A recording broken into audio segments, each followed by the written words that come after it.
Hello everyone and welcome to my channel. So today we are going to be redesigning slash drawing in my style My Little Pony Equestria girl characters.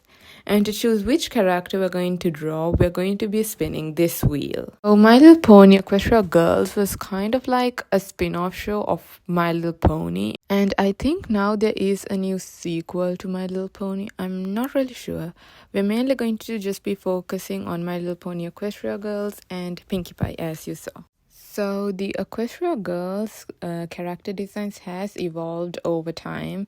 At first it started off with like all the characters having this generic design and you couldn't really tell each of them apart. However, after Equestria Girls did turn into a series, the character designs did improve with having more unique outfits to each of the characters. And this implies for Pinkie Pie as well. When it came to Pinkie Pie's original design, honestly, I wasn't personally a big fan of it. Once again, it didn't really seem that unique to her, and it just felt like the most simple thing that the animators could come up with, which I understand because animating is hard, takes a lot of time, and the simpler the character, the easier it is to animate. However, since I'm redrawing it, one of the main things I want to change about the original character is the shoes. The shoes did improve in the sequels of that series. However, the original shoes just seemed really stiff and just it did not make sense to me the way they designed it. So I'm definitely going to change it. However, I do like the concept of having like knee-high boots, which I'm kind of going to implement in a bit of a different way with kind of like leg warmers and sneakers, because I think that'll look cuter and I think I can add elements to it that just screams Pinkie Pie.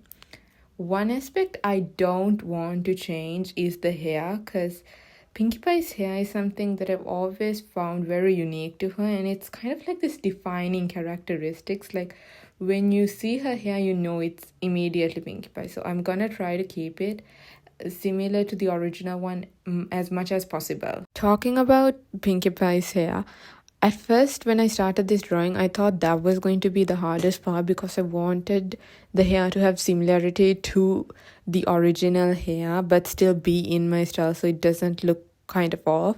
But I was wrong. The hardest part was definitely the face. It started off with like an okay face and then it kind of progressively got worse. And then I just decided to scrap the entire face and redraw it, which I think was the right call in this. So, yeah. Anyway, going back to the character design choices I made in designing Pinkie Pie, I made sure to keep the overall color scheme of the character similar to the original because I feel like the color scheme of the characters is kind of what separates them and kind of defines them individually. So I wanted to keep that like the same, and I also made sure to add the cutie mark, like Pinkie Pie's cutie mark also, as well as keep the necklace she got from I think the new movie. I'm not exactly sure, but yeah, I made sure to keep that also just so the storyline isn't interrupted. Redrawing Pinkie Pie was definitely an experience. It was definitely difficult, especially the face. Once again, like I did not expect to go through all that, but it was honestly so nostalgic because I was looking at pictures from like the Pony series and the Equestria Girl one just so I get like inspiration to draw Pinkie Pie, and just so my design isn't unrecognizable at the end. And it was honestly so nostalgic. It was like a drive down memory lane for me. Okay, so that's enough of me getting sidetracked, and now I'm just finishing off the drawing and adding a background. And I wanted to make the background also once again in her colors, just because I felt like Pinkie Pie is such a colorful and pink girl. So I wanted to add that to the background just so it emphasizes it more. And I used the colors of her cutie marks for like the hearts, which are kind of like balloons, I guess. So yeah.